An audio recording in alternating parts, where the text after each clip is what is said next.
In October 2021, the Chuddlemen, Ross, Bryan, and Sam, convened at a cabin in the woods to start a podcast. Deep in the basement, they discovered the Goo Book. Unfortunately, they had made the mistake of muttering the incantation inside. Now cast into the Chuddleverse and trapped in a time loop, they are the crypt keepers of the Goo Gods, forced to ask and answer the same questions about a different horror movie every episode. This episode, they are Chuddling. Ghostbusters.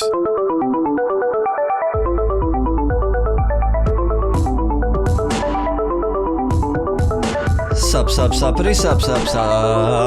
Welcome to another meeting at Chuddle the Pod, the only interdimensional horror movie club that is in New York City fighting ghosts. Oh.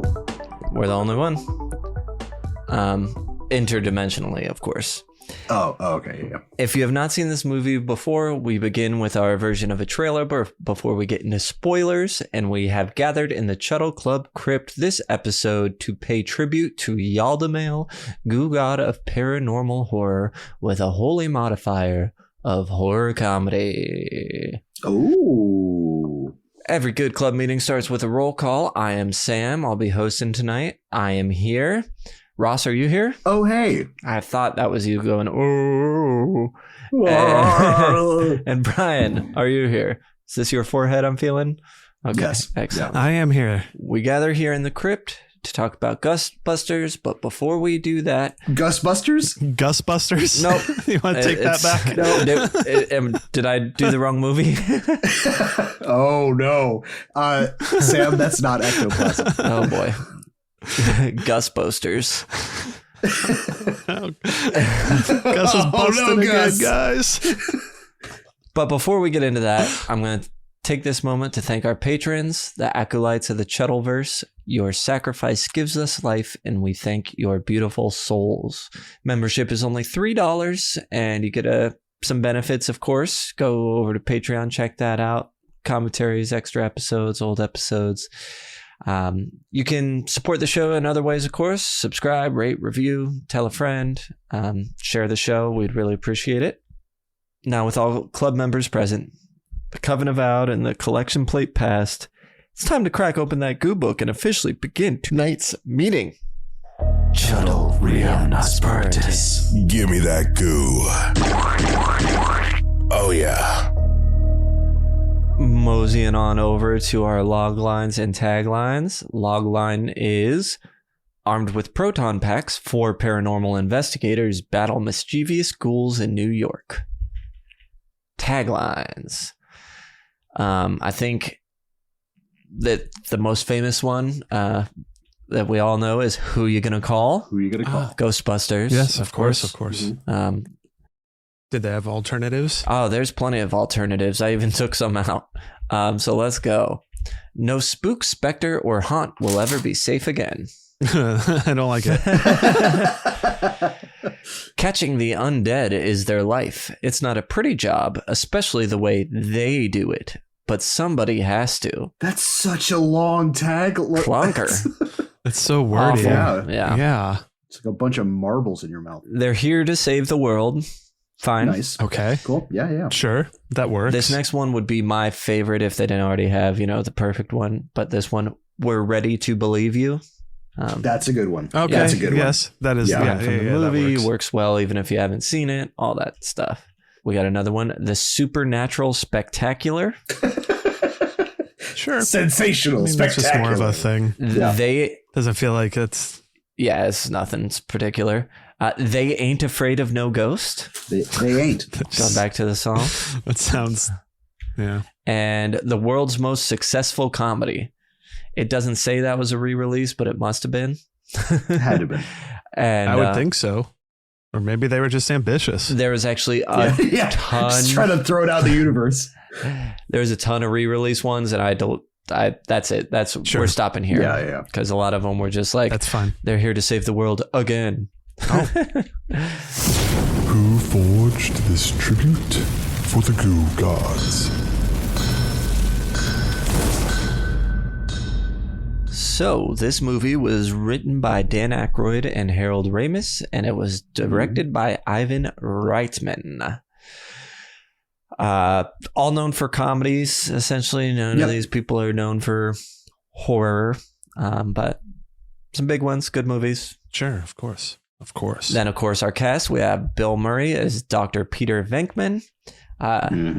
Horror-wise, you can check him out in the Zombieland films. He's also in The Dead Don't Die. And a personal favorite of mine, Little Shop of Horrors. Oh, yeah. Candy bar. Dan Aykroyd. Never seen it. Oh.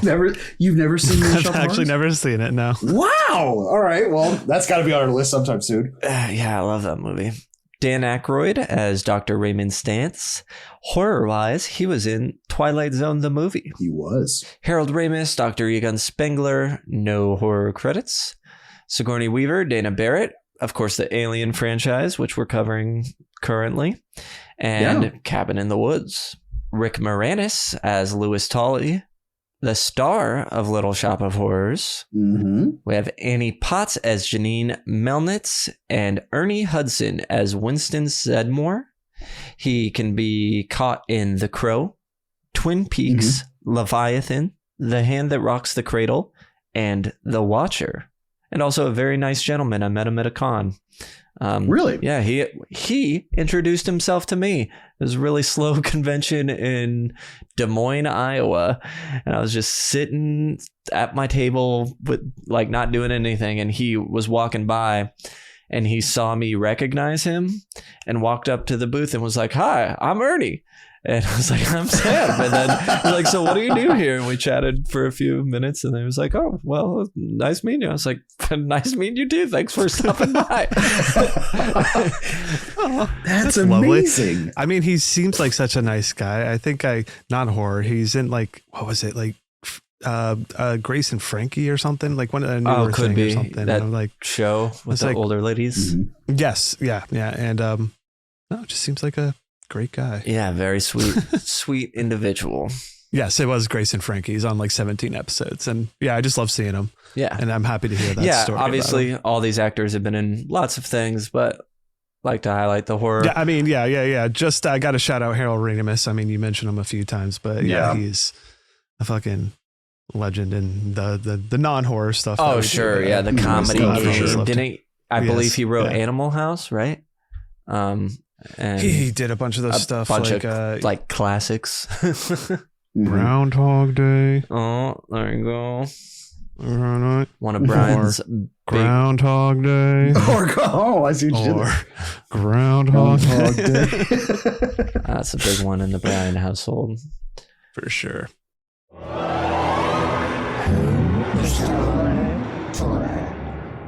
Okay, starting with Is It for Beginners?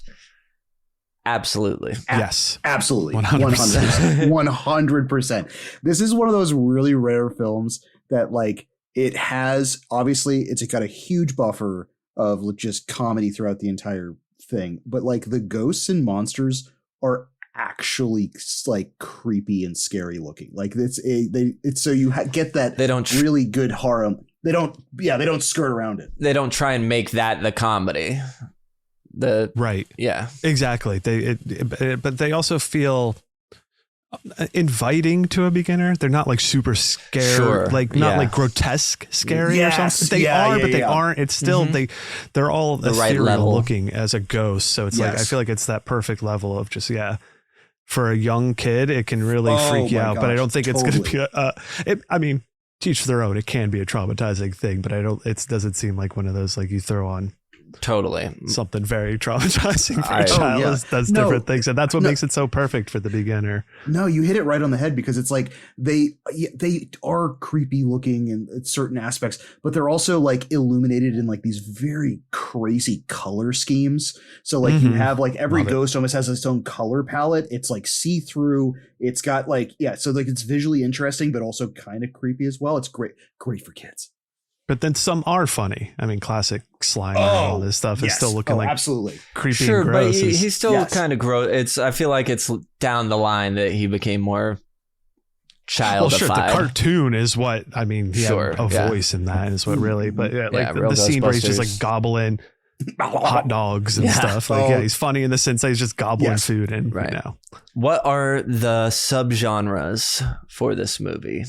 I mean, more so the comedy and horror is very light in it, but like we said, it's very ghosty. There were moments that were scary, ethereal, supernatural. For sure. I'd almost knock into kind of science fiction because a lot of the actual technical hardware that they're using, like it's not like they're using spell books and binding, like they're actually using like scientific quote unquote scientific.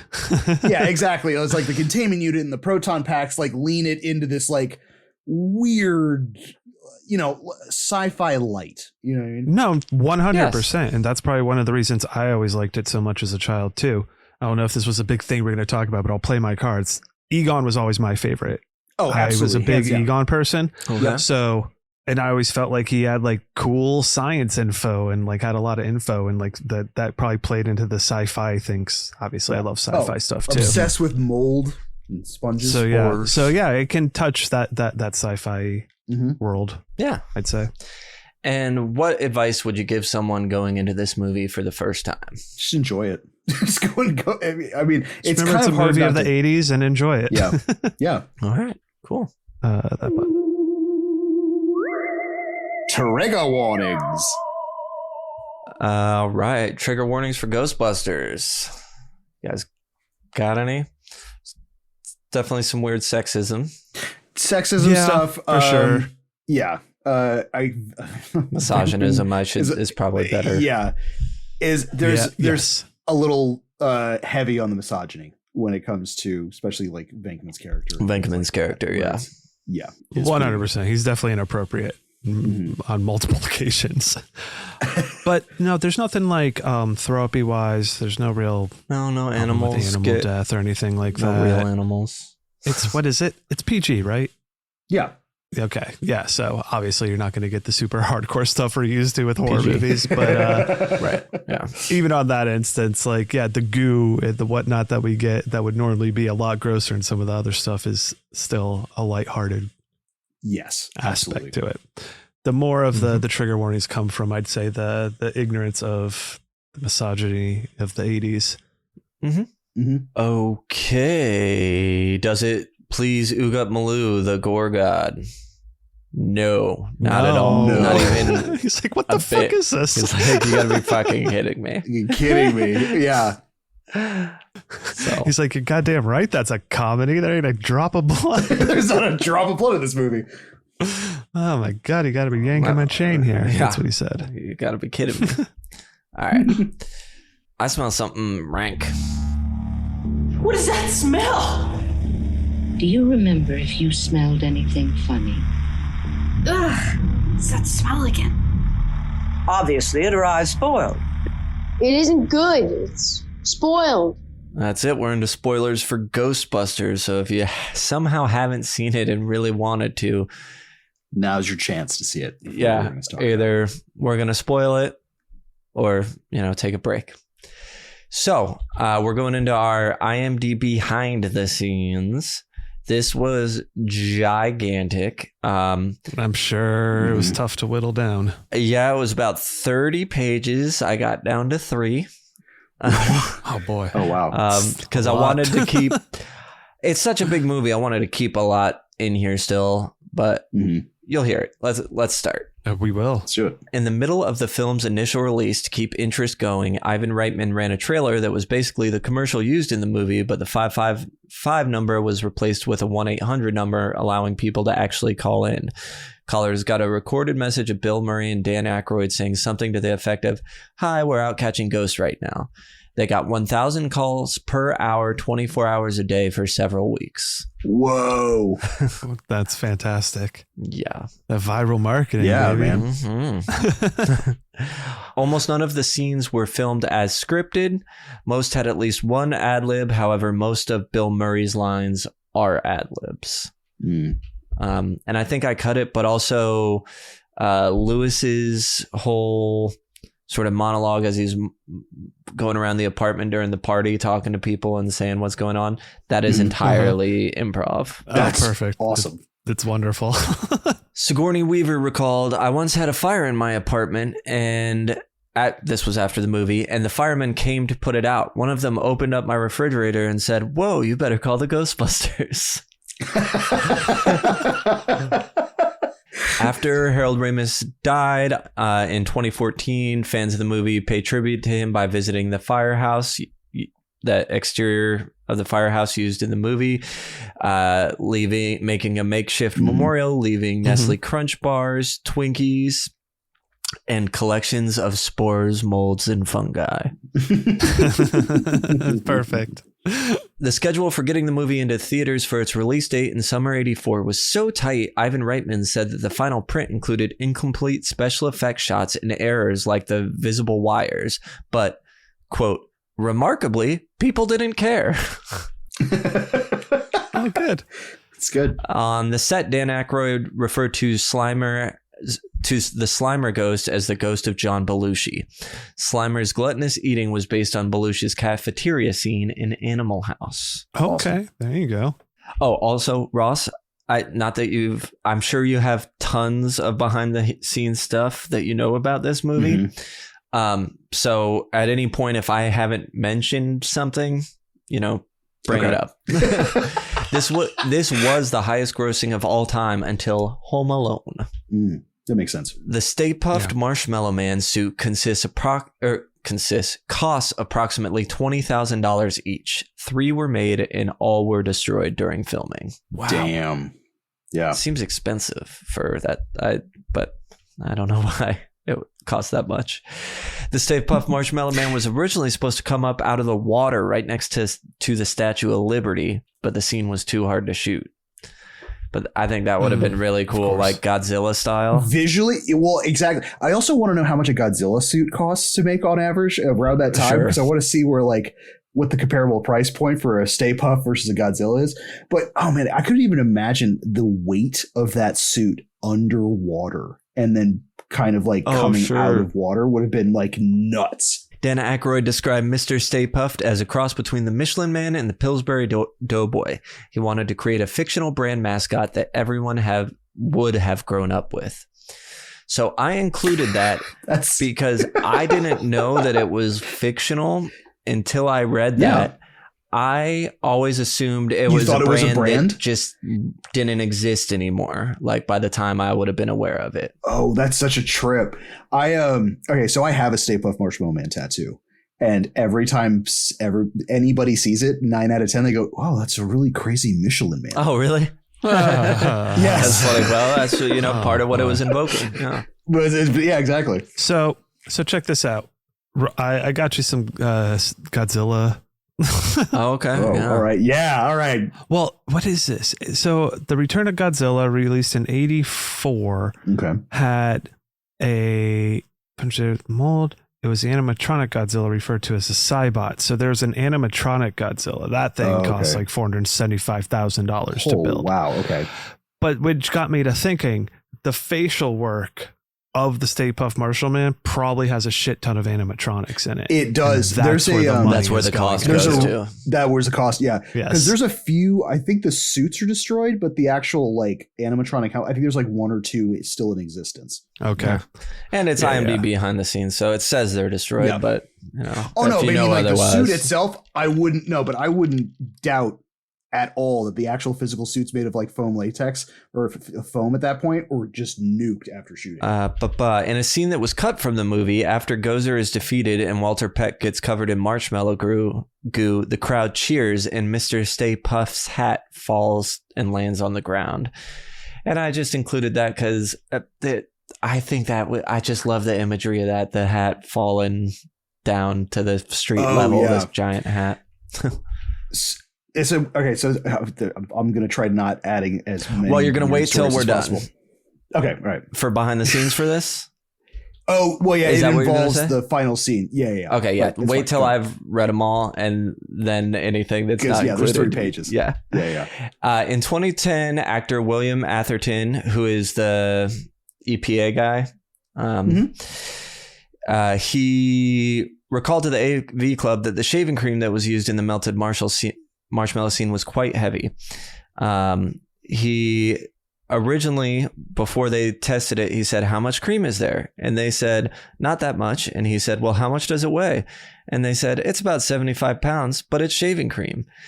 You know, the whole thing about 75 pounds of feathers and 70 pounds of lead, it's about the same thing.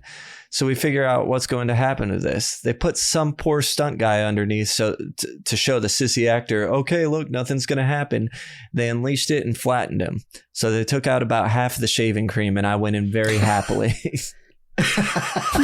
Could you imagine just sitting there and then this guy getting decimated by shaving cream and being like, oh, and also not only him getting decimated by shaving cream, but knowing that would have been you had you not spoken up. yes, right? Definitely. According to Ernie Hudson, an early version of the script had Winston in a larger role with an elaborate backstory as an Air Force demolitions expert. Excited by the part, he agreed to the job for half his usual salary. The night before shooting began, he was given a new script with a greatly reduced role. Ivan Reitman told him the studio had wanted to expand Bill Murray's role. In a 2015 article for Entertainment Weekly, Hudson wrote, I love the character and he's got some great lines, but I felt the guy was just kind of there. I love the movie. I love the guys. I'm very thankful to Ivan for casting me. I'm very thankful that the fans appreciate the Winston character, but it's always been very frustrating, kind of a love/hate thing, I guess. Hudson was a last-minute stand-in for Eddie Murphy, who dropped out after getting the lead in Beverly Hills Cop. They shrunk the role after Murphy dropped out. Damn. Well, I'm kind of glad Eddie Murphy wasn't in it. Yeah. I'm upset that his role was shrunk because I do like him a lot in it. But yeah, he does just feel like a added in. Yeah. Doesn't even feel like a shrunk role. It feels like an added in like little thing. Yeah, in a For way. sure, unfortunately. Yeah. But obviously, I think, in the second one, he has more of a. I would think so. It's been role so as part long of the since team I've at seen that it. point. I need to revisit too again. When I was a kid, that was my favorite one. That's the kid one. Yeah, I mean, that one has Rivers of Goo and Dancing Statues of Liberty. Yeah. I got upset one night because, as you know, back in the day when I didn't own any of these and that's how you could readily watch them. Mm-hmm. But I think it was playing on TV or it was going to. I fell asleep or something and I woke up to the movie ending and I was really upset by that because I'm like, how the fuck am I going to watch this again? Oh, yeah, got it. Yeah. I really wanted to watch it. That's funny. As part of Sigourney Weaver's audition for her part, she got up on a couch and auditioned as a dog. Ivan Reitman knew then she had to be in the film. Okay. What? Sigourney Weaver acted like a dog in the audition to show that she really wanted to be in the movie. There's other stuff I cut out, but mostly she had only done drama.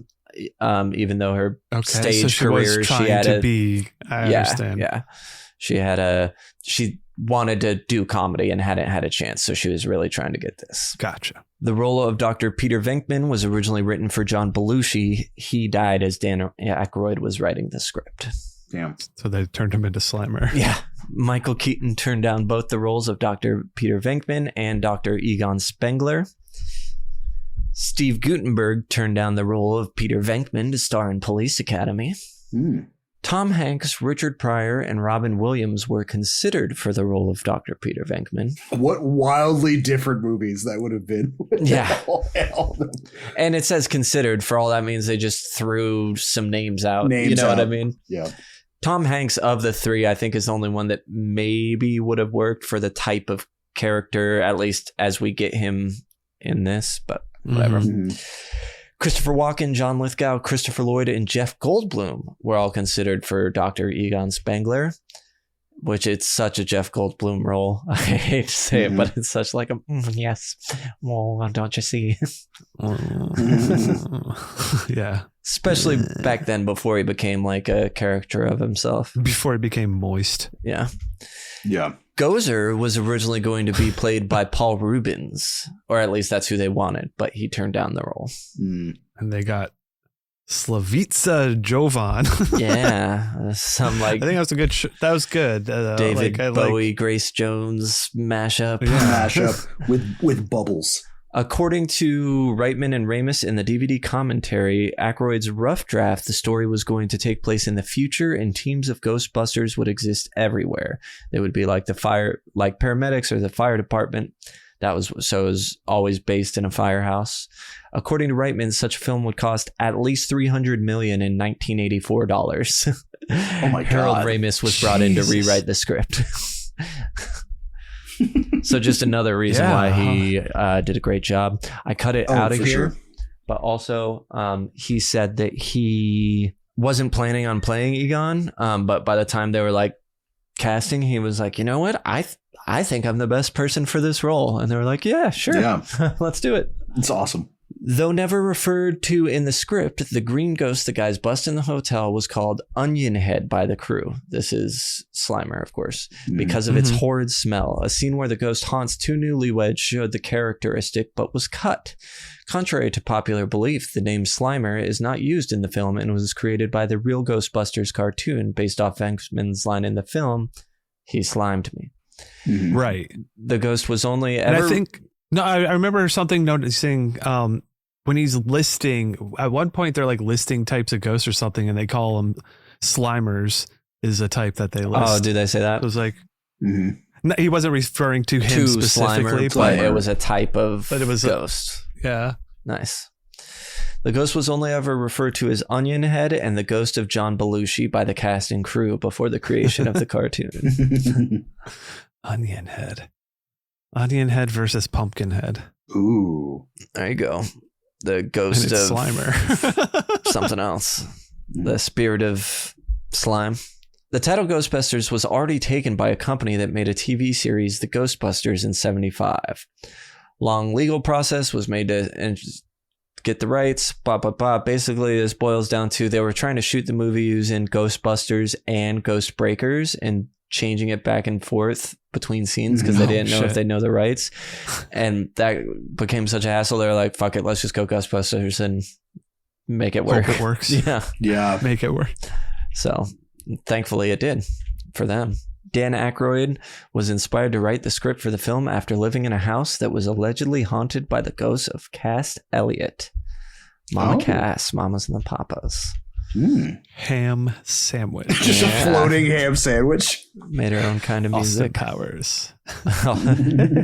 Austin Powers. That was a double Austin Powers reference. It was. A more ferocious version of the librarian puppet was going to be used, but it was rejected. A year later, it appeared in Fright Night. Don't know what it was in there, but I like that. Joe Medjuk remarks that Ghost... Do you know? You think you know? I was going to say it's probably the last formation of Jerry at the end of the movie. Like that weird bat creature looking thing. Because the elongated jowls look just like what you see in the library ghost as she turns. Sure. That'd be my guess. That's a good guess. I appreciate it, Ross. Joe Medjuk, who was a producer on the movie, remarked that Ghostbusters shows its age by the amount of people who are seen smoking. He says that it all changed by the time Ghostbusters 2 came out just 5 years later, and no one smokes in that film. We did ecstasy, says Harold Ramis.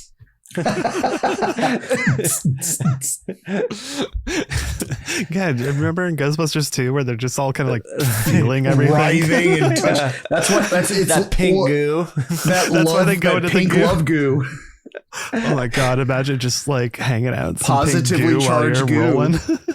Oh my god, that'd be too much, probably. I don't know. Yeah, throw up. This was released the same day as Gremlins. Talk about a fucking weekend. Wow. Wow. Do you know whose film debut this was?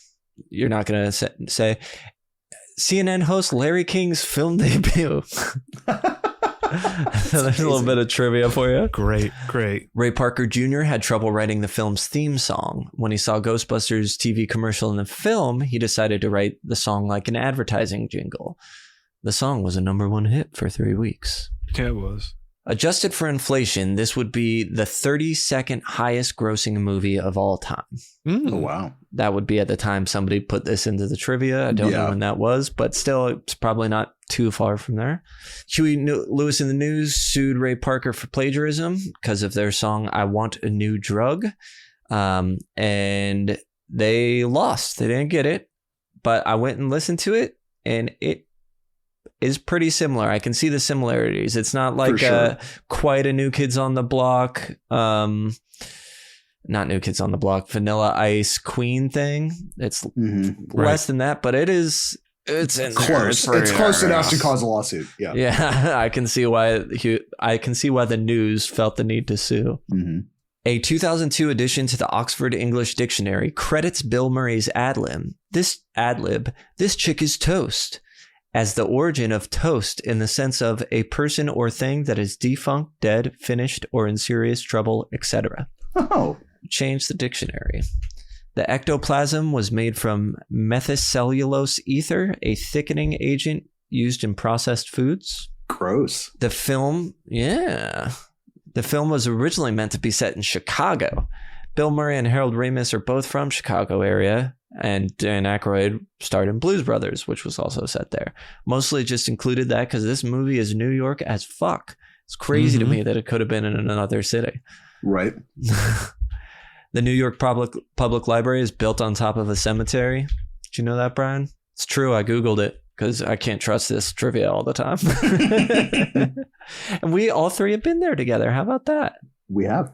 Or actually, were you there with us when Ross and I visited? No, it was your wedding weekend. So you were like busy getting ready for that in some sense.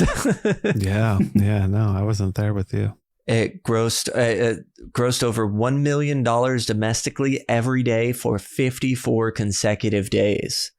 The second most of any film in history after E.T., which did it for 80 days. Whoa. This is the only film on the Criterion Collection in any format whatsoever to have direct involvement from one of its founders. In this case, associate producer Joe Medjuck. So Joe Medjuck is one of the Criterion founders. Oh, wow. It was issued on Laserdisc towards the end of the 1980s and has not been reissued by Criterion in any other format since.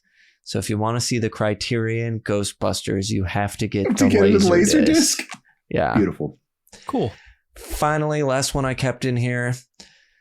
We got a great one that's was listed under cameos. I just thought this was funny because Ron Jeremy is an extra behind the barricade on the left when Ray and Winston drive up in the Echo One after the containment unit explodes. And I just think that's funny. He was probably just around and then later became famous.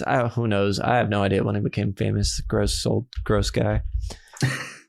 And that's all I got. That is our IMDb behind the scenes. Beautiful. So I'm sure other stuff will come up. Oh, for sure. There's so much that could be said. But there's like I own it. It's the Ghostbusters. I think it's the Ghostbusters visual guide, but it's like behind the scenes on a bunch of different stuff. The only one I was going to just say, just because I don't know where to kind of throw it in. There's two that it was kind of fun ones.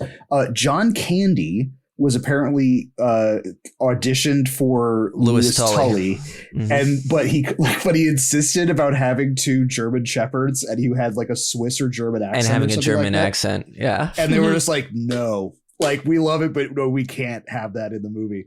And then the second info is that a lot of the storyboards and conceptual artwork was actually done by Bernie Wrightson, who did. Oh my God. I want to see that. I have tons of photos of them. So at the end of just his illustrations on all the creatures are just fucking insane anyways. But he's a famous comic book artist who has a great style. Look him up if you're not familiar. Amazing. Bernie Wrightson. Horror stuff. Also, amazing human being. I met him at a con, and R.I.P. Yeah, it's nicest dude. So there was actually going to be a third iteration of Gozer. And so you go from Gozer the Garzarian as the Bubble Woman, then Stay Puft Marshmallow Man, and then it was going to be like a fetal skeleton that covered all of Manhattan. Like it was the size of Manhattan floating above the Gozer temple, and they were supposed to fight that. But by the time he'd finished the illustrations and they were trying to figure out the logistics of having a ginormous fetal sack fucking creature up top, scratch that. We can't do that. I think we're just going to stop at Stay Puft. But the illustrations for it are super crazy. I'll try to throw them in the Discord when this drops. Oh yeah, nice. Cool. Check out our Discord for that.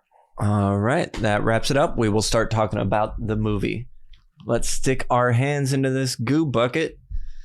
Get your own goo bucket. Don't put your hand in mine, please. Oh, pus bucket. Pus bucket. Not bad. Oh, mine's full of cigarettes. I'm sorry that you got a pus. Mine's full of cigarettes. Mine's methylethylene ether. What did I say? Actually, mine's just mine seems to be just melted marshmallows. Oh, that works. Not bad. Perfect. All right, let's pull out our hands. Pull our hands out. It looks like our respective goos are dripping off of Sam and myself's hand, and Ross has goo all over his. So it's so good. He's licking his fingers, and it's gross. He's sucking it off. Sucking it off. All right, it's your turn, buddy. You got this. All right. Woo! All right. So Peter, Ray, and Egon are Columbia University parapsychologists.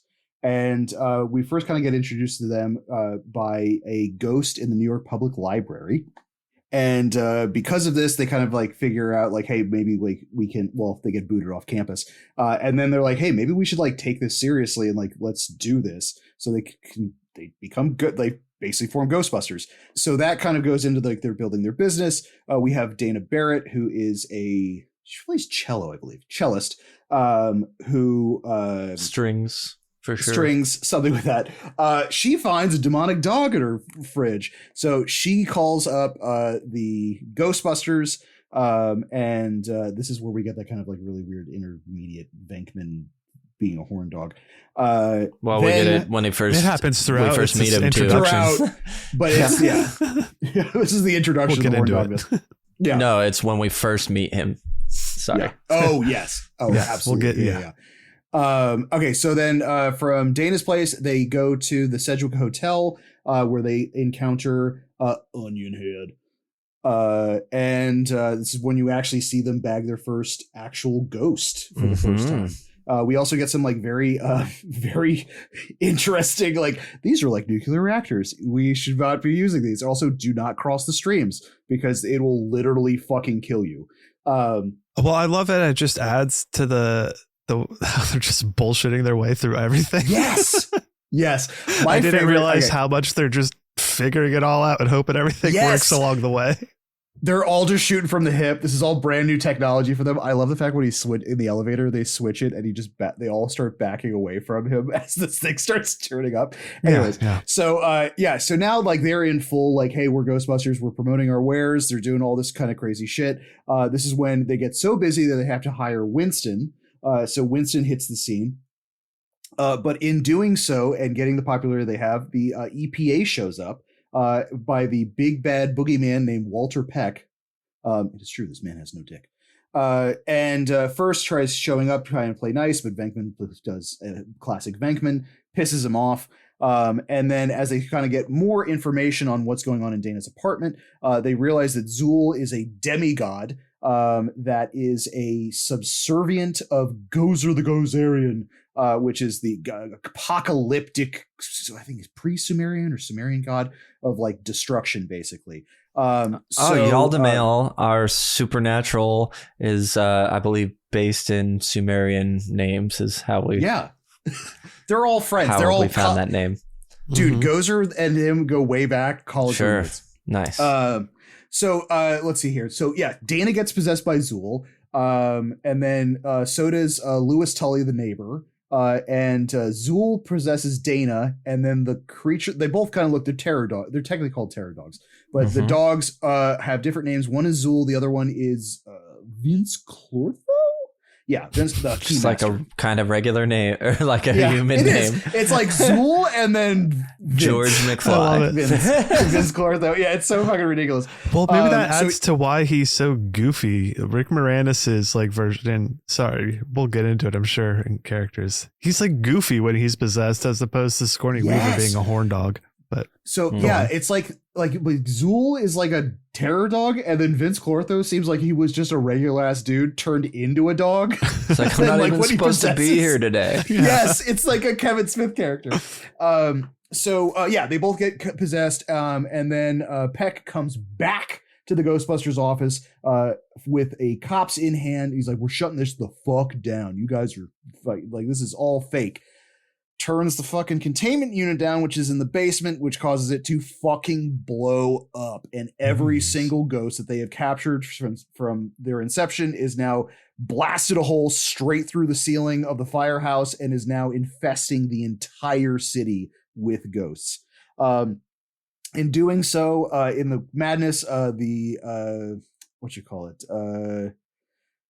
he makes his way to, the Keymaster finds gatekeepers. Vince Clortho sees Zool. They consummate their relationship with explosions and other weird, crazy shit. And at this point, all the Ghostbusters are in jail. And then this is where we get like the MacGuffin kind of just like backstory about Gozer worshippers, how the buildings were constructed. And then like this was all kind of predestined as in some kind of like crazy, like fucking ritual to just bring this creature back or bring Gozer to the world and fucking kill us all.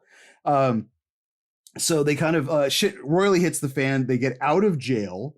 I don't remember how they got out of jail. I think it was just because like the fucking walls are bleeding and then like there's just a bunch of crazy shit happening throughout the city. They meet the mayor and right?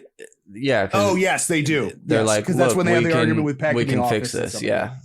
So the Ghostbusters head back to Dana's apartment, which they realize has a Gozerian temple literally on the top of the building. So they go all the way up. They see both of them. The gates open. They find Gozer, the first iteration, which is like a woman kind of covered in bubbles, or kind of just like amorphic kind of creature. Then they zap her, and they have to choose a form. Stardust coming down. Yes, it's basically Ziggy Stardust covered in bubbles, just kind of like, hey, what's up? And then disappears, and then they have to choose the form in which the Destructor comes and murders everyone. So Ray decides. Well, it doesn't decide. It just pops into his head, and it is the Stay Puft Marshmallow Man, who is the mascot of Stay Puft Marshmallows, which is, like we said, kind of like this Michelin Man, kind of like looking ginormous. Michelin Man, Pillsbury Doughboy kind of look. So they look over, and oh my God, in the craziest kind of twist, they have a 100-something foot tall, size of Godzilla Marshmallow Man just pummeling through New York City, steps on a church, and then starts slowly climbing the building to get back to them. They start hitting him with proton things, and then they realize they got to cross the actual streams, cross the streams directly into the gate. The gate explodes. Gozer is gone. Both terror dogs are flipped up and hardened stone at this point. So it's like, oh no, they're dead. But they're not, because they're cased inside. Everybody cheers. And end a movie. Oh, and then we get Slimer at the very, very end, who runs at the camera for one last gotcha. Nice. I Beautiful. think that sums it up. Yeah, sure covers most of the bases. It sure does. All right. So let's get into it. The premise is very basic. It's like exterminators Honestly, for ghosts. Yeah, I Great loved premise. it. Outstanding premise. I also like that they base it in like. I don't know how the movie would have landed with me if it was a futuristic, there were Ghostbusters everywhere. You know what I mean? Sure. With this is like supposed to be based in our reality, and then like having them figuring it out as they go along in basically our world. You know what I mean? Like, absolutely. I really, really like that approach. Yeah, no, I agree with both of you. It's got, the premise is so basic and simple that it works really, really well, I think. Especially in 1984. Like, this is like, different territory, I'd say, in terms of making a comedy about ghosts. It's like blending it. I mean, I'm sure there's plenty of stuff out there, but just like what this is doing and how it just was so well received, I think goes to the simple premise of like, these firefighter, these cop type ghost hunters. Yeah. Is a great idea. I think the only time where you've really like broached like horror comedy like this was like if you had ghosts, like the ghosts were just like basically transparent people, as in like they were kind of like that movie Magic where like they're still actors doing this. This is like one of the first approaches where it's like creatures done in this way in a comedic aspect. I mean, like I don't think there would be anything close to this except for maybe like Abbott and Costello meet Frankenstein. You know what I mean? Where you actually have like monsters, Yeah. But no, solid premise all around. Filmmaking and technical aspects. I mean, there's a lot going on here. You got the sort of, I don't even know what to call it, animated look of like the beams from their packs. Obviously the Stay Puft Marshmallow Man is gigantic. The whole ending scene is like a special effects extravaganza. Yeah. I think for what they did and the scope of it, having like, having the animated proton pack beams, having the ghosts shot. I think there were some that were done in underwater ones where it kind of gives it that kind of like floaty apparition kind of look to it. And then being able to circumvent those, having the colors there. And then also at the end of it in the third act, literally having a guy in a suit and having a miniature city. Like it's super cool. Super. I think everything looks great, even in that, stylized way where obviously it doesn't look real. I would say except sometimes the terror dogs don't look that great. That's the hardest problem. I mean, no, 100%. That whole scene where it's really chasing after Rick Moranis is rough, for lack of a better word. I don't hate on it because of that, but that's where you can really see the you can really see it, especially compared to the rest of the movie, I would say. Exactly. Oh, for sure. But even on top of that, I think it does add it shoots other scenes really well as well. I mean, that whole opening, the opening when you just get the librarian who's going through the library and going through. I mean, that scene definitely used to creep me out as a kid because she's down in this basement all alone by herself. The books floating across. Beautiful. The set pieces in this movie are all fucking fantastic. They all feel. I remember all of them so well. So it's like that whole bookcase scene and everything, and then all the card catalogs popping open and shooting things everywhere. Yeah. And then you just get the fucking scream, and then you get our intro into just Ghostbusters, the wind which shooting is, in her face with the lights.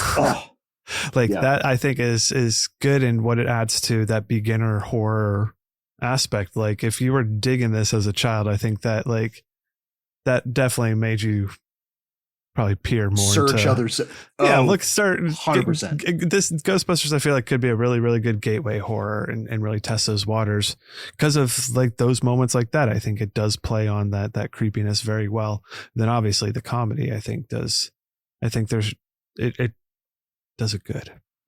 Suspenders, you feel any tugs in this one? I think honestly I don't. I think, if you can buy into the world, there was never a moment once I was bought in that pulled on them. Actually, except for when you were doing your recap, Ross, I was thinking, so they let all the ghosts out, right? And we see them causing chaos around. Floating and It's magic.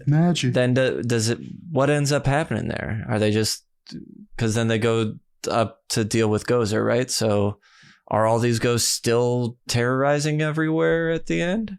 They got to be, right? We see that Slimer thing. You see Slimer, but I think a lot of the paranormal it just goes unaddressed. It's like their paranormal energy gets like the Gozer tempo is basically like a waypoint, so like they all get sucked into that. That's what I was. Yeah. As in, like basically, like it was the gate or whatever you want to call it was like emulating paranormal activity to happen, and then at the accumulation it took all of its ecto juice and kind of like created the gate. So are you saying it sucked them up? Yes. Okay. Because you see them as they're like circling the building towards like when that's essentially what I thought. It kind of pulled a lot of them. Maybe some escaped, obviously Slimer, maybe the one that became the taxi driver. Some of them are still out there. That guy's fun. That guy's fucking great. But yeah, no, that's what I assumed happened as well. They all kind of get sucked in to allow Gozer to come through the gate or whatever. Okay. I would say the only suspenders I had, and honestly, I as a kid I noticed it, is exactly what Bryan brought up. Is that the only effects thing that didn't land for me was the running around like the stop motion animation terror dog. As in, like, even as a kid, like, it was I was like, oh well, that's okay, and then kind of just moved on. Like it pulled me out of the movie even as a child, where I'm just like, okay, the effect was like nah. because I think everything else is so well done. Like that one's kind of just like glaringly not finished. See, right. When I was a kid, what always tugged at my suspenders was that scene, but the part where he gets up to the restaurant and is banging on the door and nobody lets him in, and then they kind of just go back to what they're doing. Yes. I was like, why isn't nobody helping him? I'm like, why would anybody? And then, there's weird shit that happens in New York. I was gonna say that unfortunately you get a little unfazed by some of the weird shit that happens there. But I mean, there is a Central Park definitely does have some. I've just been walking in the park and definitely walked past gentlemen screaming their head off about nonsense, just walking about their way too. So it's like, right. That's what Rick Moranis was. And you're like, and they can't see the dog. It looks like only exactly. It just looks like he can only see it. Yeah. Yeah. And so I get the joke now. It's a New Yorker. Like I never understood that as a kid. Right. Never really got it. I don't know if it was in the Easter eggs or not, but the scene where Vince, now possessed Lewis as Vince, is talking to the horse and he bumps over the two bums in the street as he's like screaming and running. That's Dan Aykroyd and I want to say Bill Murray. Yeah. Okay. They had even shot a scene with them as homeless people, like playing other characters, not their characters in the movie, and they decided to cut it because they're like it might confuse people, but suddenly seeing them as Ghostbusters on a stage, other characters, you know what I mean? Yeah. So they scratched that. So the opening for this is we just follow this little old librarian down. We don't even see what scares her. Yeah. Actually, hold on. I'm going to circle back to tropes just for 1 second. I think I don't know who originated it, but like I feel Ghostbusters was obviously one of the pioneers for it. That group dynamic where you've got like, it reminded me of Ninja Turtles in the fact of like where you've got like kind of like the outspoken one, you've kind of got like the bro dude kind of like hangout guy, like you got Ray is kind of like the kind of the Leonardo, the nothing. I was going to say it was the Michelangelo, you know what I mean? And like having like your tech person, Donatello, would be Egon, you know what I mean? Where it's like, it kind of created that foursome dynamic as in like, you could, like, I guess Ernie Hudson would be the Leonardo. Yeah, actually. Yeah. Even though he's not the leader. Well, it's because it was interesting that you say that, because I was thinking of their dynamic and the fact that there isn't. I mean, I'd say if anything, Venkman is the leader just because he's the most outspoken about stuff. But I'd say their dynamic does feel all three of them are the leaders. All three have an equal contribution to them, which I found interesting. Yeah. Mm-hmm. And I'm saying all three of them because they, just starting in the beginning, because Ernie Hudson does feel just tagged on, unfortunately. Tagged on into it, yeah. I cut it from the IMDb behind the scenes, but I think it was Ramis or Reitman, I can't remember which one, said that they thought of Venkman as the mouth, Ray as the heart, and Egon as the brains, is how they thought of each character. Okay. Absolutely. Definitely. I'm trying to think because like in my head, and maybe it had something to do with the show or something, or just because he was the smart one, I always thought of Egon as the leader of them. The leader. Maybe that came from the cartoon. Show was my first exposure for sure. I watched that before I saw any of the movies. I remember being thrown off that Egon wasn't blonde. Right, and has this fucking big old. Well, that's where they really turned them into an individual. That's really really turtleized them and turned them into individual characters. I feel like. Oh, for sure. Yeah. They all have a different color suit and everything. Sorry. Yeah. Well, in the cartoon, you're 100% right though, because like in the cartoon series, like he is kind of like the main kind of organizer of like setting up busts and stuff like that. I mean, shit, even with Extreme Ghostbusters, he basically becomes like the dude who's in charge of all the younger Ghostbusters. Sure. Yeah, it's just what's Extreme Ghostbusters? It's extreme. Do they skateboard? They're skateboarding and rollerblading while they're doing it. Yeah. They're at the X Games busting ghosts. Wow. So we touched on the opening. It sold me, or it sells me. I like that we don't see the ghost that I like that we only get a reaction shot. Mm-hmm. Yep. It intrigues, I suppose. Yeah, definitely.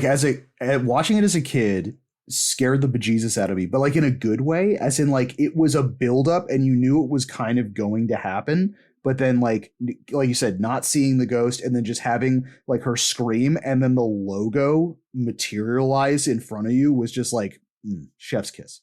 Well, I think that's perfect for the beginner young viewer of it, because it does give you that scare, but then it breaks that scare with the Ghostbusters logo and the song coming in and stuff. So it makes it eases you back into it and allows you to absolutely take that edge off. Mm-hmm. That song was not supposed to appear that much in this movie as well. It's another thing I cut, but it was so popular they used it more often than they intended to. There was supposed to be like a main score theme they had paid somebody for to come in at that part, and they were like, no, forget it, we're taking that out, we're putting it in. It's fine.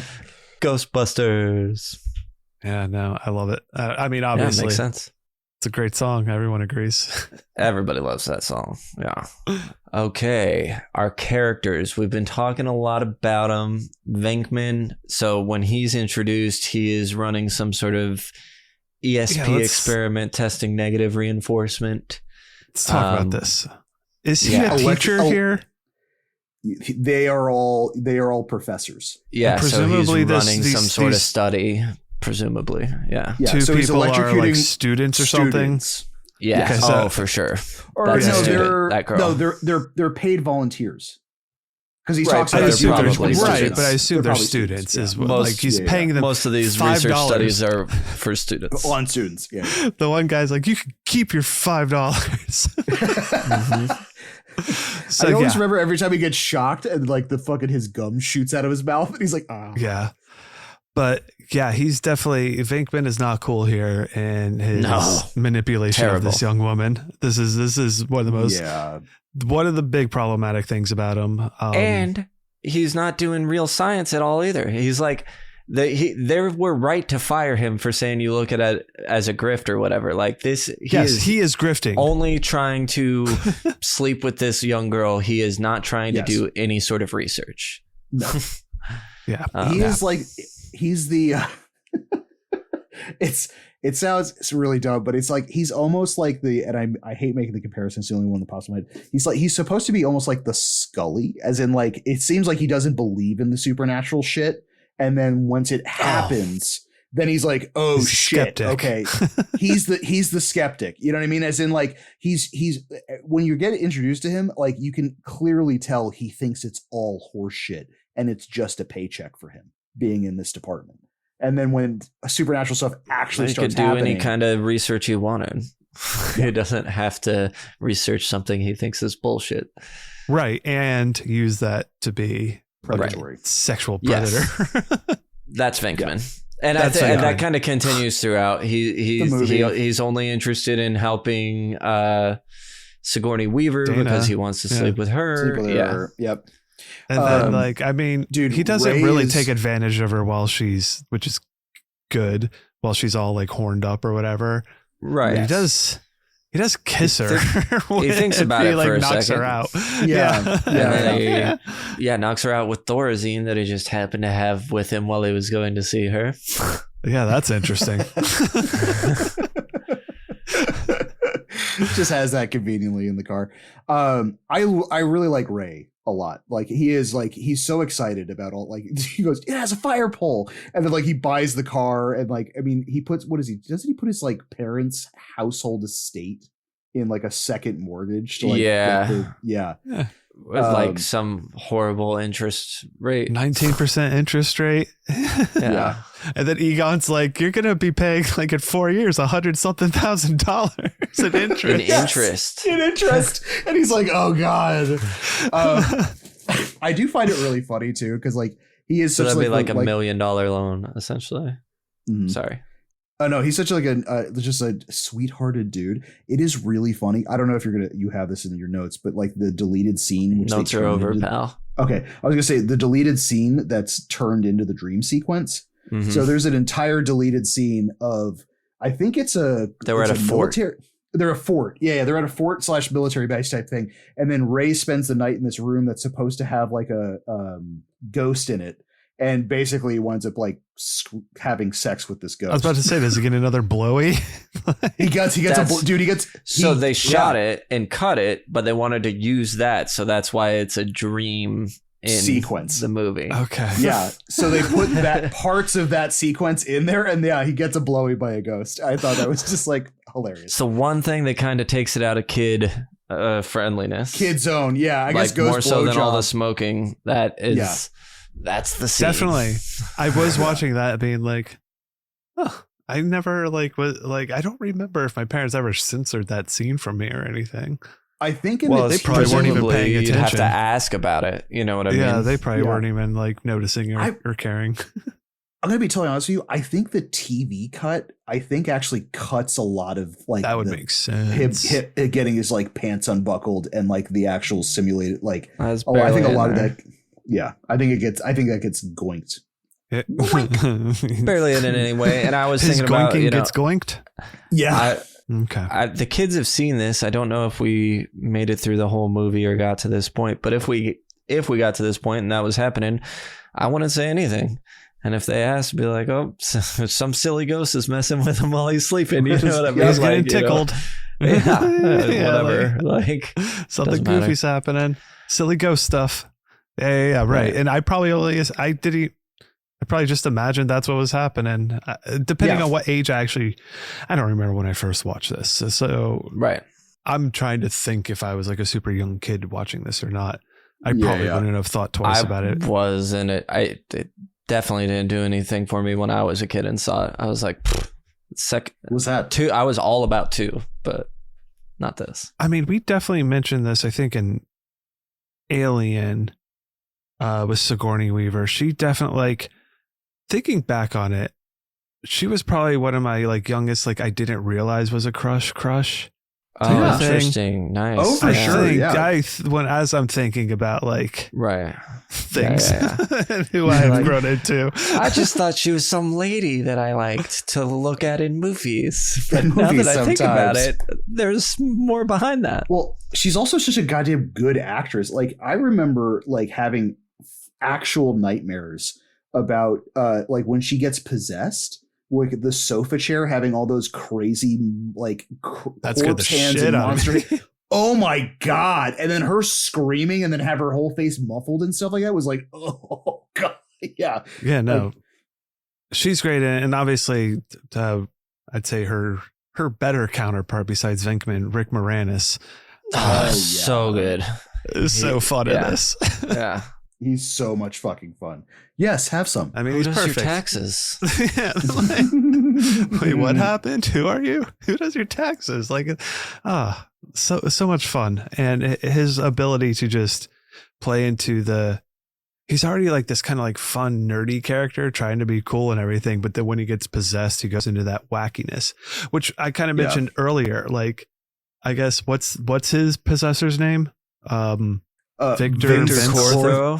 Vince Clortho. Yeah. Because he gets so kind of like they take him for a little bit. He's weird and like goofy and almost like absent, like minded and like not all there. Yeah. As opposed to Sigourney Weaver's character has a very Zool has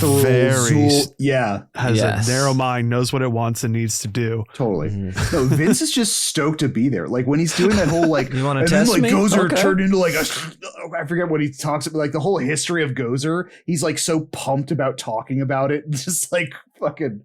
That whole scene's fucking awesome too. When they have them hooked up and they have like that weird 3D thing dog and it shows. Yes. I always thought that was really cool. That's the science fiction shit I always liked and loved about it, which was neat. I'm sorry, which part? So they have when they have him hooked up to the helm thing on. Mm-hmm. Yeah. Behind him is literally his brain scan, but it's in the shape of the terror dog. So it's like looking around while he's looking around. They had it. I think they did it to Sigourney Weaver earlier in the film. There's another moment where it's like a human and then has like a human like head looking to it, and so it's like setting up so that it happens later when they're doing it to him. It has the form of the dog, which is, I always thought that was really cool. Yeah, so good. And just Ernie Hudson works with what he has. I mean, we mentioned how much we like him. They give him not that much, but I've always appreciated his character, and I think that's why I like 2 a lot too, is because it has all 4 of them working more together. Yeah. I really appreciate the fact that Ernie Hudson stuck around the franchise because he's so good at it.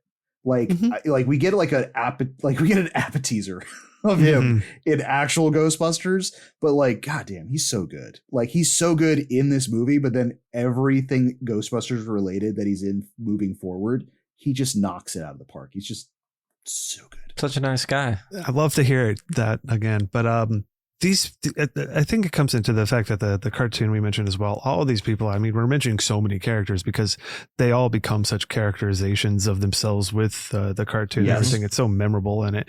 Even Janine, the secretary. Janine, I was just going to bring her up. Yeah. Janine, she's fantastic. She's great. Just even Peck, even like Walter Peck in this is just an asshole, dude. Like, it's just the best, like, but in the best way possible. So, I mean, like, the EPA is doing the right thing, right? Not necessarily shutting it down. That's probably the wrong way to do it, is just shut it off completely without. As an adult, seeing what they're doing versus Venkman's reaction to them initially, I'm like, of course you're going to get fucking shut down. Like, are you kidding me? Like, this is the fucking EPA. They at least need to be able to, like, try to figure out, is this an environmental? Right. Is there a risk here? If Venkman hadn't gone about it the way he did, they wouldn't have reacted the way they did and caused this problem. So really, it's him. He sucks. Venkman's the problem. Venkman, yes. It's the Bill Murray problem. Dialogue. So obviously, comedy, witty, lots of lines, been quoted forever. Lots of great quotes. Do you have any favorites that you want to mention while we're here? Not necessarily. As I was watching it, there were so many moments. I'm like, that's the one I want to bring up. No, that's the thing I want to talk about here. And like, it just started piling up. Like, So no, not necessarily. But no, Ross, I mean, please. no. I mean, like, you kind of nailed it on the head. There are so many fucking quotable lines on this. We could sit for the entire, you know what I mean? Like, there's just, it's one of those not rare movies, but like, because of how it's written and the powerhouse of its cast, like, there's so many good fucking lines in this that, like, just knocks it out of the park. Well, it's the chemistry of the cast. They all seem to work very well and are able to work well off of each other, no matter who it is. Sigourney Weaver and Rick Moranis with all the guys. Everyone is doing it pretty well with that. I was gonna say, I will bring up, it's kind of dialogue, but it's also like body language too, is when they when they bust Slimer and then they come out and they're kind of like announcing like, oh, cool. And like, Venkman is talking, but he's also looking at Egon, and Egon's sitting there going like, he puts 4 fingers up and starts scratching his finger. That's going to be $4,000. And then for you, and he goes like, touches his nose on for one. The pack, goes, that'll be an extra $1,000. Charging the packs and storage or whatever. I don't know. I didn't know it would be that much. I won't pay it. Okay, well, we can just go. We'll just put this right back.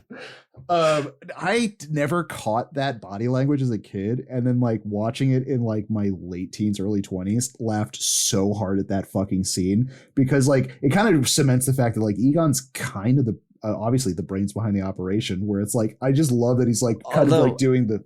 It's funny because Venkman seems to kind of, at least for the first portion of the film, kind of resent Egon and not really like him.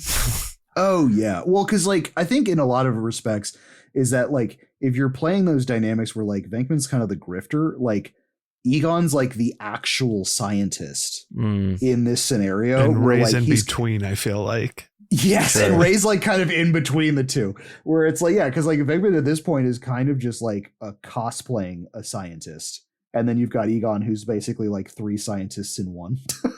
You know what I mean? So like I could see that contention between the two of them. Because I was a little, I guess, I didn't know how much. It seemed like Venkman and Ray were the closest together. That's the impression that I yes, and like Egon is kind of came to school went to school together or something. It seems like college or something. So like Egon was Ray's friend that Ray started bringing around Venkman, and like has kind of always been whatever. But then maybe once they started to work together, he understood the importance of it all, and once he believed that ghosts were real.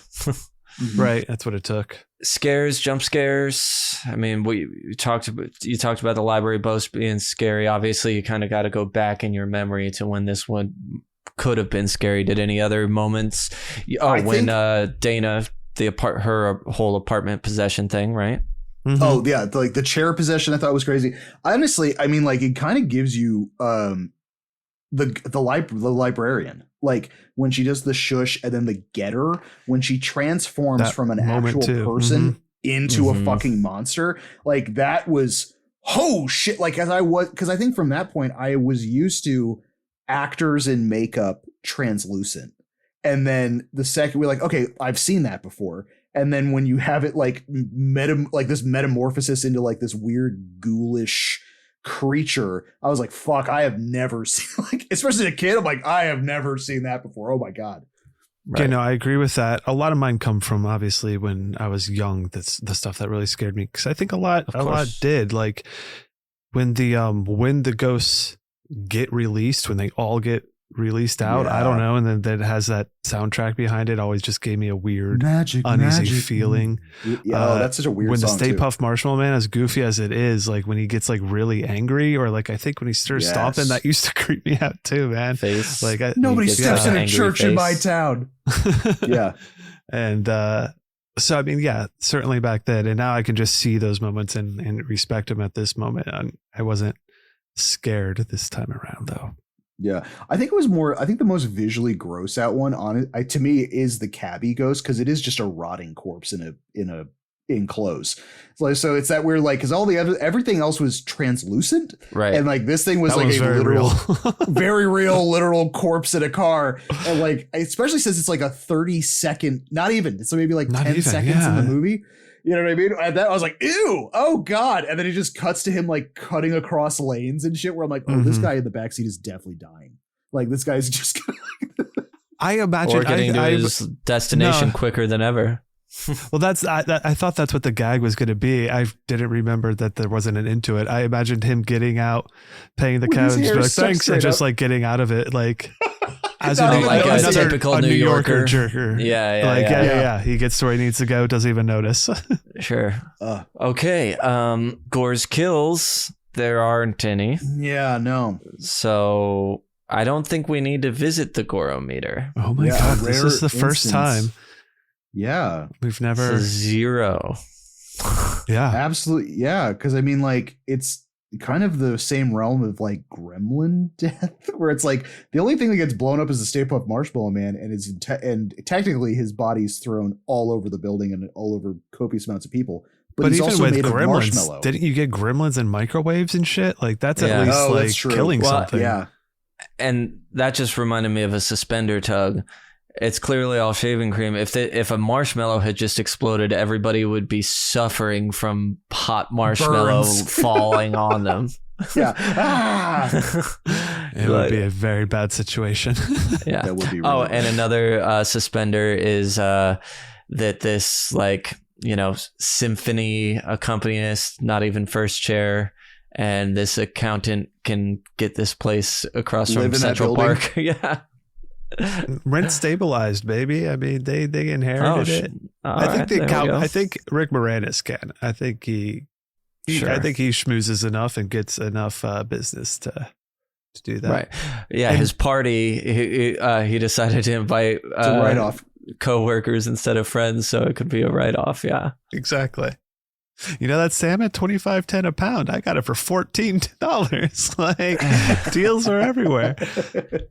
So yeah, here's the key question: should it be gooier?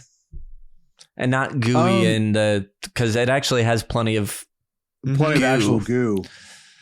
Should it be gorier? Should. I love gore.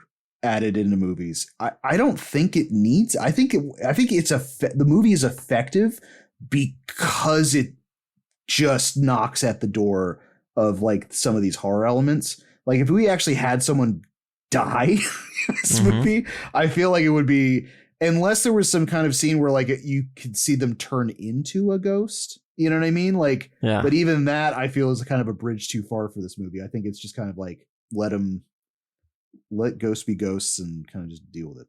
Sure.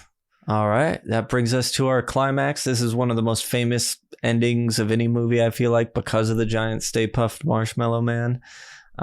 Like even if you haven't seen it, you're probably aware of a giant Stay Puft Marshmallow Man.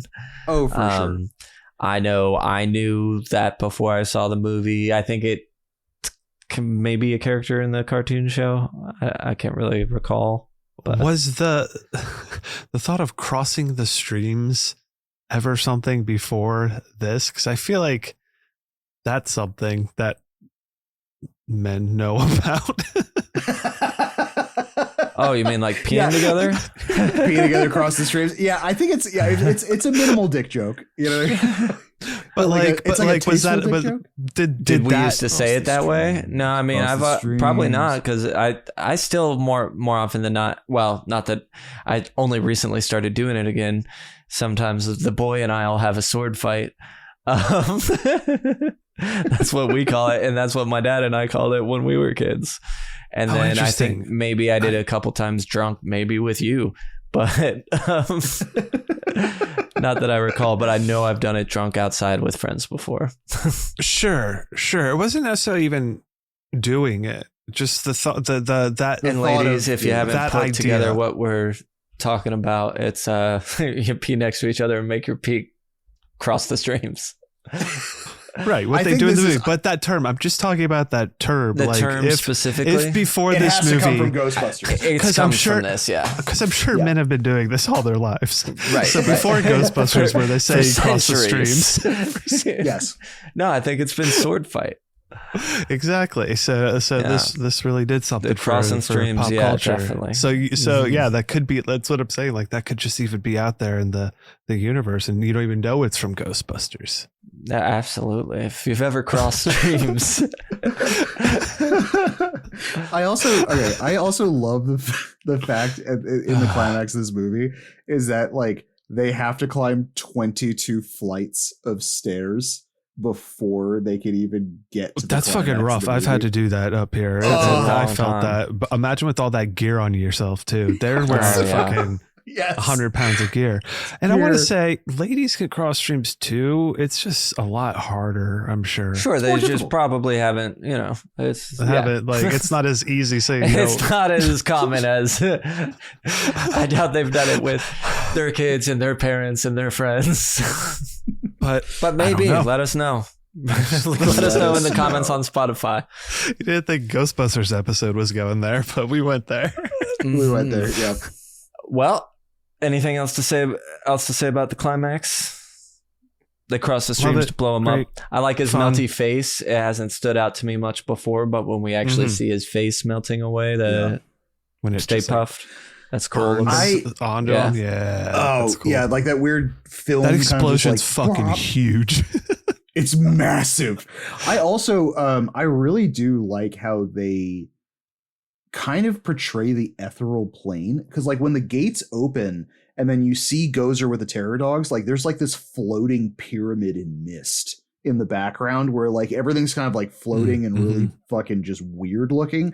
I just thought that was like a great touch because you easily could have just like not done that and had them kind of just emerge from like a white light or something like that, but just having like the weird floaty kind of just like other side opening I thought was cool. Agreed.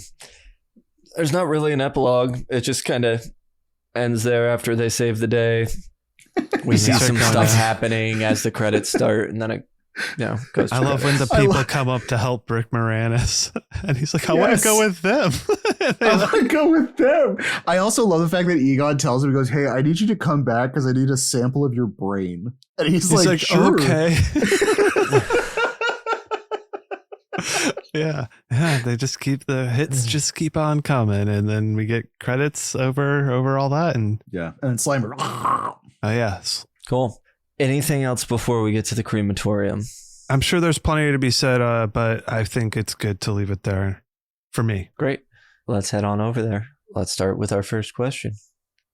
How would we survive? How many are sacrificed? I don't think anybody dies. Yeah, this is one of those rare instances that, like, we got some proton packs. And we might get scared. Some ghosts might scare us. Mm-hmm. True. I mean, if we have the proton packs, I think we might accidentally kill each other. Yes. I don't think the ghost would do anything. It would just be us. I think that's the worst case scenario happening is us getting a hold of some proton packs. Absolutely. Yeah. We're just hanging out in New York while this is happening. I think we'll be okay. Yeah. We should not be able to wield that kind of power. Yeah. We're not going to ghost bust. Oh, that's what Ray was doing in the dream. He was ghost busted. Yeah, it was. Makes him feel good. Yeah, they should have played that part there. That part of the song makes me feel good. Let's check out our hero level. Hero level, I say we just do the Ghostbusters. The Ghostbusters, yes. Yeah. Tenacity. How tenacious are they? I mean, they're pretty tenacious. They go up 22 flights of stairs. Go fight this crazy demigod? Sumerian. Yeah. So, I mean, that shows a lot of Hort. Yeah. Well, they got Hort. They're all in it. So what do you... 4.5 to 5. I give them a 4.5. Oh, wow. I was going to go 4. So let's go 4.5. Yeah. 4.5. I was going to say 3.5 or 4, but if you guys were at 4.5s... Yeah, I'm down with 4.5. I mean, 5s. I was just throwing we'll it go out 4.5. there. Yeah. Iconography is a 5. Oh, 5. I don't think there's any discussion that needs to be had. Yep. Nope. Now, granted, they got to be... They got to have the proton pack and their suit with their name tag. If they're, I mean, even if they don't have the proton pack, as long as they have the suit. The suit, right? If it's Professor Venkman, I'm not going to recognize them. They could even. I would recognize them if they're all wearing when they're wearing the gray coats, like for the commercial when they're like looking like that. But they have to have the whole equipment set up. Type of thing. I would recognize it, but obviously it's the jumpsuit, it's the proton packs, it's all that stuff. 5 though. Easy. 9.5. Ow. Villain. I mean, there's some heroes right there. The Ghostbusters. Villain level 1 through 10. Power. So this is Gozer. Okay. Yeah. Right. We'll say. Yeah. Yeah, because Gozer is ultimately causing all that's this, the final villain. Yeah. Yeah. And I mean, man, power level is pretty incredible. Power level is pretty incredible, but there's a process to invoke Gozer, which has to do with like Zool and you know what I mean. What's our other guys? But that's not a weakness. Yeah, power. Because if it's there, you don't have to worry about invoking. Yeah, that's true. It can create whatever you're thinking of as. Well, I mean, it's a god. It can come as that to. Yeah. Yeah, it's a god. Are you a god? I mean, I would give power level. I would almost like 4.5 to 5. I'd be the same as them. Yeah, for tenacity. 4.5. Let's call it 4.5 again. Iconography. This is tough. Gozer takes different forms. Yeah, but I mean, if we're doing, I would say Stay Puft is a 5, and like I would even say Stay Puft is a 5, but I would never call Stay Puft Marshmallow Man Gozer, even though it technically is. I would only ever call it the Stay Puft Marshmallow Man. When I picture Gozer, I picture David Bowie lady. Yeah, which is still pretty goddamn iconic. You know what I mean? Like right. So I guess I'm saying where I don't know where to go with this. Yeah, I mean, I'd probably give it, if we're gonna deduct points about the multiple renditions of Gozer, I would still give it a 4.5 because I mean, Stay Puft is a 5, and to me, if someone was cosplaying as the Stay Puft is a 5, yeah. But yes. I agree. And then Gozer, if we were talking about the first rendition, if I saw someone cosplaying that, I would immediately know what that was. I'd wonder if it was David Bowie. My mom would probably recognize Stay Puft Marshmallow Man. She would recognize a brown jumpsuit Ghostbuster. She might wonder if that is David Bowie. Yeah.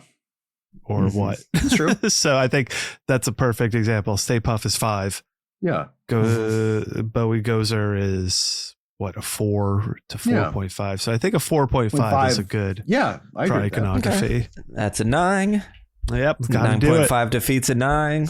Mm-hmm. It works. We did it again, gentlemen. Should it have a sequel, and what is your sequel? Oh, for sure. I mean, the idea of, I think that's I think what's amazing about how like simplistic the concept is that you could do so many interesting things with the idea of just like busting ghosts. Like there's so many ghost stories and like things around just the US that like you could put these guys in any major city. You could put these guys in the middle of nowhere. There's ghost stories everywhere that they could tackle, you know? Yeah. I wouldn't want it. I mean, we've already had a bunch of movies and the second one was the one that, you know, I loved as a kid, I already said. But now what I would want is a TV show spinoff done in like a cop style. Or if you guys have seen the show Wellington Paranormal. Yeah.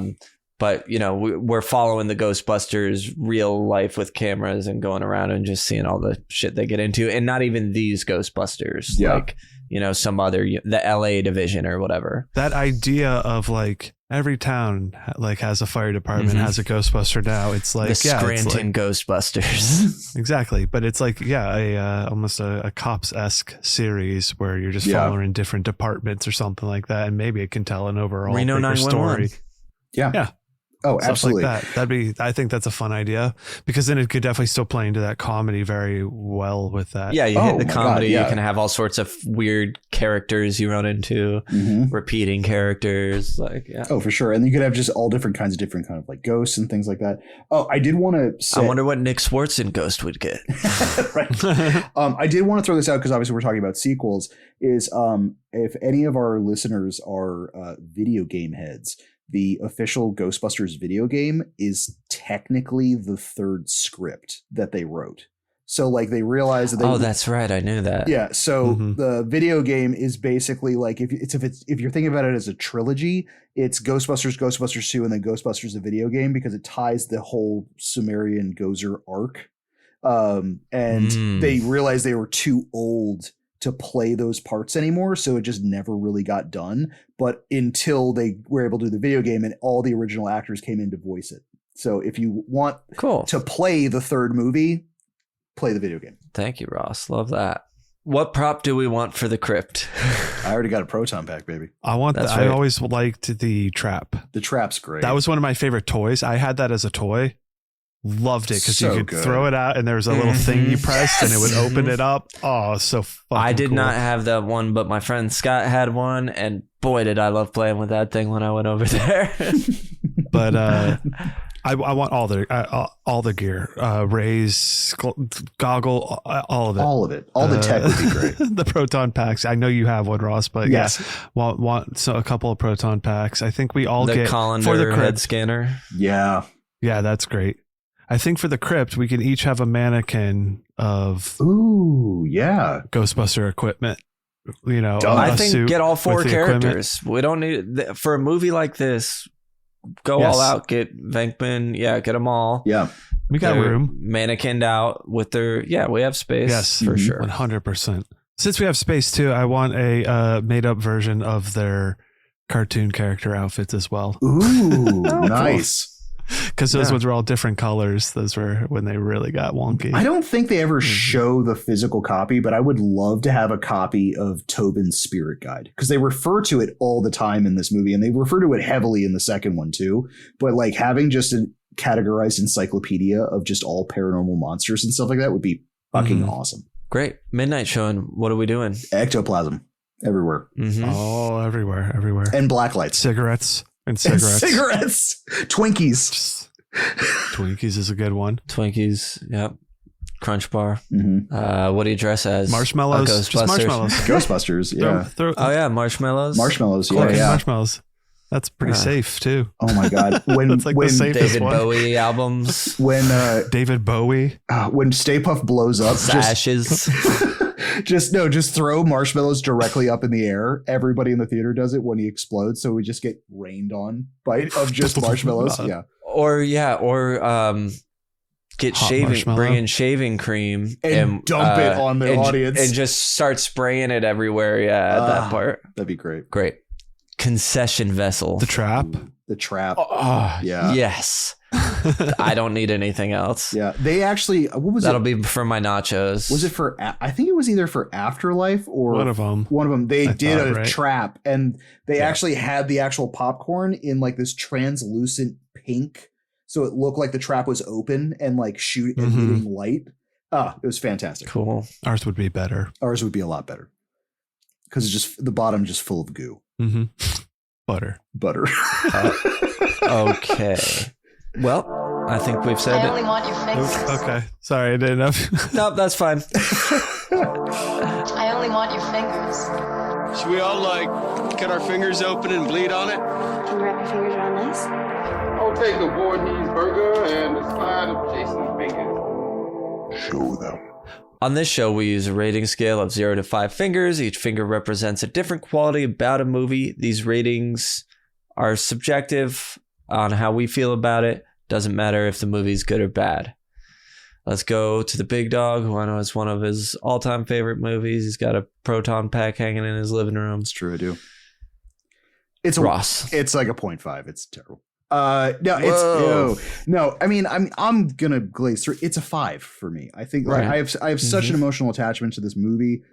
Growing up, it was actually one of those movies that I was like really hesitant of watching as a kid. And then weirdly enough, as a Christmas gift, I don't know if it was my grandmother or my mother, got a book, and it was like The Real Ghostbusters or Ghostbusters. And then this was like when you could like write a form and have like your kid's name in it. So it was me with the Ghostbusters busting ghosts, but in book format. Yeah. Immediate, like that was my favorite book to read as a kid, because I'm like, oh my god, I'm hanging out with the Ghostbusters, and that actually gave me the courage. You're in the book. I'm in the book. Like, yeah. And that literally gave me the courage to watch it for the first time, because I had seen the cartoon, and then I was like, let me watch the movie, and then I was hooked after that. You know what I mean? So like, I'm always engaged. Like I could probably quote this thing nonstop. Like the stickiness is through the roof.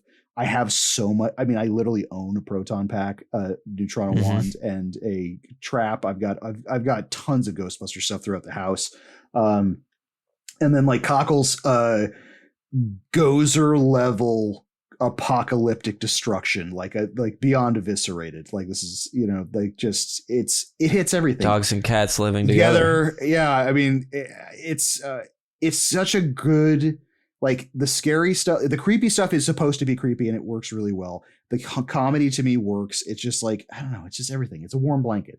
And then rewatchable. I watch fucking Ghostbusters all the goddamn time. So yeah, it's a 5. Nice. All right. Jumping over to Bryan, the guy man. As I watched this for this time around, like I said, I hadn't seen it in quite a while. So I was happy to see that I was incredibly engaged the whole time. I still wanted to pay attention to it, even though I knew what was pretty much coming up. So I'll definitely give it a 1 there. Speaking of, I knew what was coming up. That stickiness certainly stuck with me over time. And it does earn that 1 as well. Any kind of things that I'd like to have for this? Definitely a lot. At this point in my life, it's like I just don't have the room for all the shit that I would really want, which would be like a cool proton pack or a cool, like I would want really cool prop versions of all this stuff. Yeah. But that doesn't dismiss the fact that it's a 1 there, just because I think that stuff is really cool, and I think it has such good visual goodness. So it has cool stuff to own.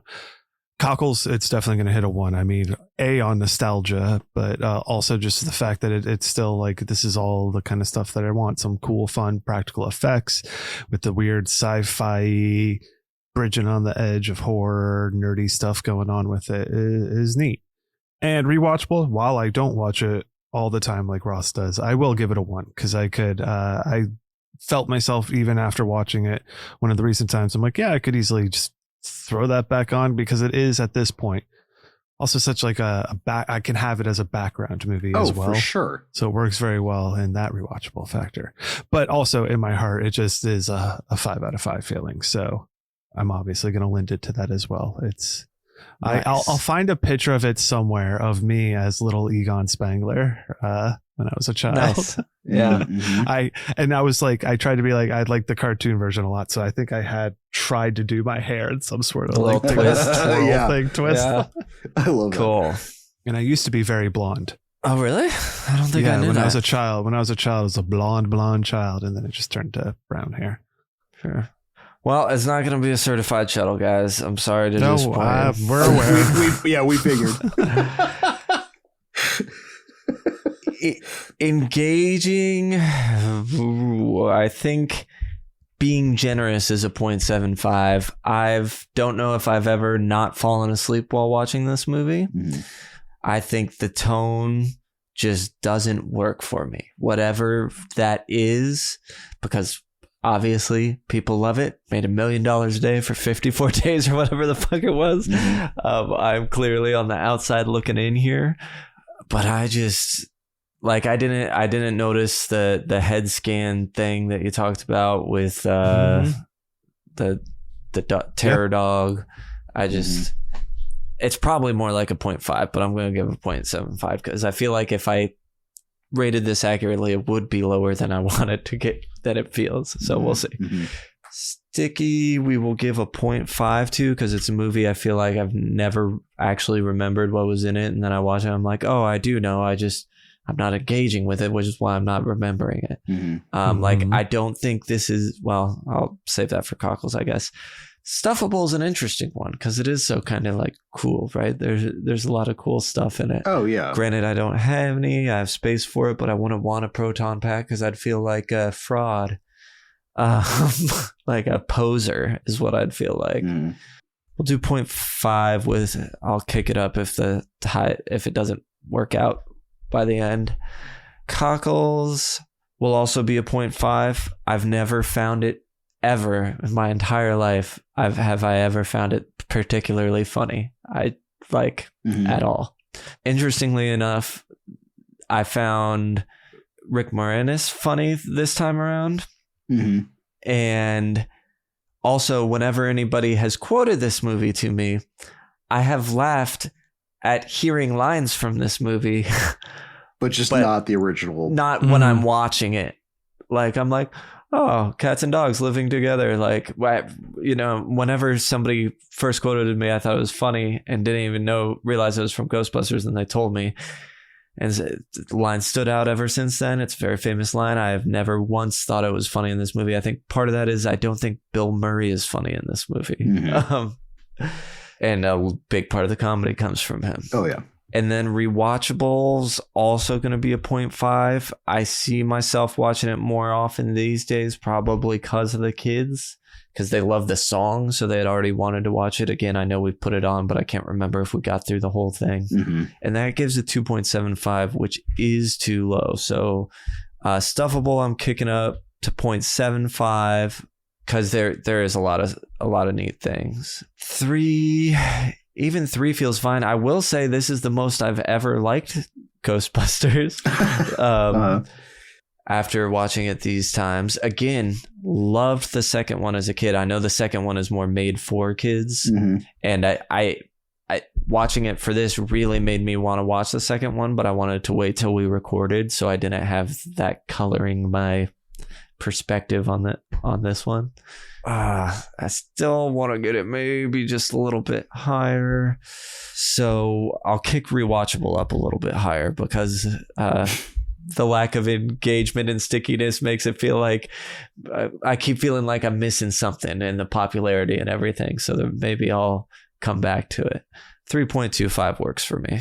Awesome. It's funny, the Bill Murray thing, I definitely agree with you. I did not find him probably as funny as I used to growing up in this watch, but I found much more funny, nuanced stuff with Harold Ramis and other characters within that made me enjoy some stuff that I never would have gotten when I was younger, which was interesting because I probably did like Bill Murray a lot more when I was younger. I think I liked Egon the best. I know that, but like in terms of being funny, I think I liked him in that aspect. Oh yeah. I don't know. I don't remember how I thought of him in the second one. Cause again, I saw this but but it did not get rewatched. Ton of replay. Certainly. So we have some Chuddlers, some acolytes popping in to say some things. I know Scotty popped in first to give his opinion. He says, when I was a wee lad, my uncle took me to see Ghostbusters on opening night at this little multiplex in Pensacola, Florida. They had a ghost on a string that zipped down the aisle of the auditorium while a guy dressed as a Ghostbuster chased it. He had a Scream 2 experience. It's just like Stab. Oh my goodness. Yeah. It was probably corny as hell, but little Scotty loved every second of it. That packed theater was one of the best audiences I can remember watching a movie with. They roared with laughter hearing all of the jokes for the first time, and they all lost their minds when Stay Puft appeared. It's the memory of experiences like this that make me love the theater experience to this day. Ghostbusters is easily one of my favorite movies of all time. 5 out of 5 Slimers. Hell yeah. I love that story. Yeah, it's fantastic. Thank you, Scotty. So I'll jump in with the next one. This is more along my feelings on it. This one's from Travis. This is a movie I owe a rewatch one day. I've seen it a handful of times growing up, and for some reason, it was just never my thing. That being said, Zool motherfucker, 3 out of 5. It is kind of same thing. It's like everybody else likes it. Like I want to participate in this too, but I just never got it. Sure. And then we also had Kate saying she thought she was too late, but she wasn't. Said this film is magic. See what I did there? 5 out of 5 little ghosty symbols. And then she also popped in and said, I love this movie. I have very fond memories of dancing around my living room to the soundtrack as a kid, playing the game on the Commodore 64. It is super fun and I love all the characters. The ghost in the library at the start definitely made me cry. She scared me a lot. Nice. I can see that. Yeah. So thank you much to our acolytes. We have other members of the community chiming in on Discord, having conversations about this and other movies. So jump in there if you're not already and hang out. Yeah. Let's chat. Absolutely. So that gives us a score of 4.4. Which is more than fine. Yeah, don't worry. You're in the crypt. It's fine. Don't worry. I would have changed it now if it kept it out of the crypt. All right. So that puts it in plenty of good company, but we have just a few other 4.4s. It's funny that you mentioned this. Gremlins is a 4.4 and Night of the Living Dead is a 4.4 as well. Sits just above the Blob. Wow. Right underneath the likes of Bride of Chuggy and Vampire Hunter D Bloodlust. Wow. And some other things within the score sheet there. Well, I'm putting it there. I hope it's clear. I tried to, save saying anything disparaging for the end. I do like this movie. It's just, Sam, in comparison to how other people like it, I feel, it's okay if you hate it. It's fine. But I don't. I just like it and everybody else loves it. You know what I mean? Oh, for sure.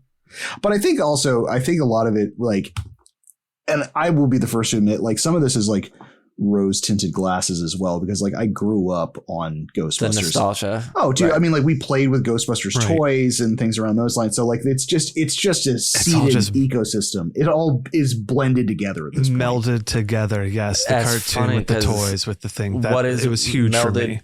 Mm-hmm. I played with them as well, and what's interesting is what is melded for me is I liked everything but the original movie as a kid. I don't know that would still be true today. I have a feeling when I watch 2 now, I'll be like, oh wow, they really did make this for kids. Did you own it? Do you know if you owned Ghostbusters? In high school. I got it on DVD. I owned it growing up. I remember it was in the house. Oh no, I didn't have. So I think that it was a rental. That definitely probably had to do something with it. It was always, when there wasn't much to watch, it was always available. Mm-hmm. So when I couldn't be watching Ghostbusters cartoons, there was the movie around, and then I could get back to the cartoons because you had to wait for those to air on TV whenever the hell that happened. Saturday morning, probably. Yeah. I actually forgot about the toys. I had an Egon toy. Oh, I definitely did, and I had the weird variations because they did the same kind of thing with that they did with Ninja Turtles toys, where it was get the tropical Hawaiian shirt Ghostbusters. Yeah. There was one that I have where like you could like squeeze their legs and like Egon's eyes would pop out and his hair would pop up or something like weird stuff. Wow. There were really, I had a lot of really, really weird ones too. Cause it was like fucking Ghostbusters. I just had the traditional one. For Dish. I think they're being used by like, played with by my niece and nephew now. Nice. Love that. Okay. Well, we did it. That does it for the Chuddle the Show. Hey, we did it. Chuddle Pod Show Horror Club. That was good. That was good. Thank you. Follow Ross Purvis on Instagram if you want to see his tattoos, see his artwork, spend money on those things, support him. Do it. You can follow Chuddle the Sam, Chuddle the Ross, Chuddle the Bryan with a Y on Letterboxd. If you have any interest in movies we're watching, things we're saying about them, lists I'm making. Jump into the Discord if you want to be part of the community. You can see what upcoming movies, talk about horror. We have fun in there. Just to make it easy for you, all that stuff is in the show notes, in the show description. You can just pop down into that and check it out. If you made it this far, thank you so much. Please rate, review, tell a friend. That would be amazing. Word of mouth is the best way to spread the goo word. Join us in the next episode when we offer tribute to Droglifer. Thank you. And you'll find out what movie it is when we get there. Ooh, with madness. Love it. But until next time, avoid the time loop.